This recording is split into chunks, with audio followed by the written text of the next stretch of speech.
especially to our instructor, Sir Paulino Tagailo, sir.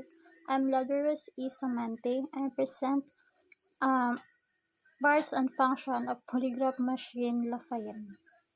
Pneumograph records the changes of breathing and respiration of the subject. Second, vulnograph. It records the skin resistance of the subject to a very imperceptible amount of electricity. Third, cardiospermograph. It records the changes of blood pressure and pulse. Fourth, chemograph. It records the blood pressure, pulse, respiration, and galvanic skin resistance are recorded simultaneously and continuously on the surface of moving paper driven by chemograph. Parts and function of polygraph machine. First, pin lifter.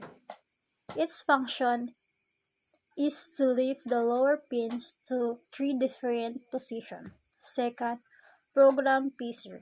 It's question and answer piecing gadget with programmable. 3. Paper tear bar. It's feature a cutting edge for easy chart removal. Fourth, foam pin hold down. When the instrument is being transported, it maintains the pins in place. Compartment. It's where all of the forms and materials are kept. Executive ultrascribe is slightly smaller. Sixth, subject connection.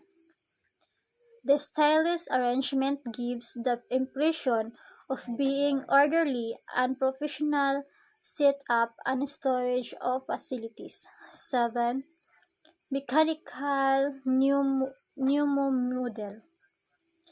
It's a portion of the mechanical pneumochannel that records data.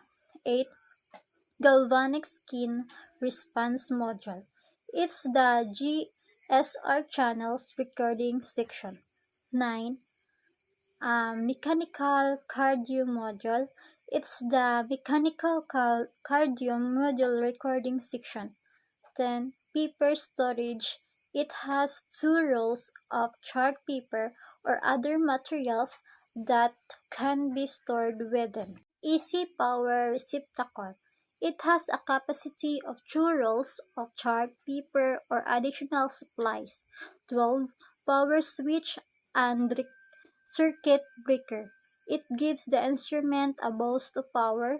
It's a built-in resettable circuit breaker that safeguards the instrument without the usage of fuses.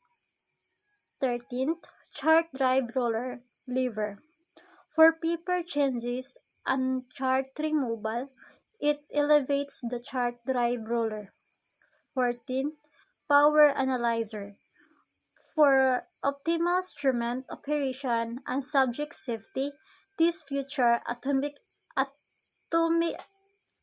automatically checks if wall outlets are properly wired and grounded.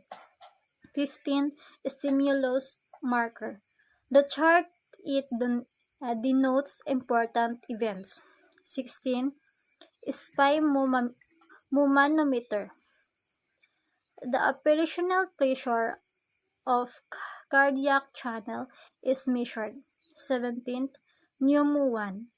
The upper pneumograph has a pneumatic connection. 18th, Pneumo 2. The lower pneumograph has a pneumatic connection. 19. Cuff. Its pneumatic connection for cardio channel cuff tubing. 20. Pump. Its pneumatic connection for inflating the subject cuff using a hand pump.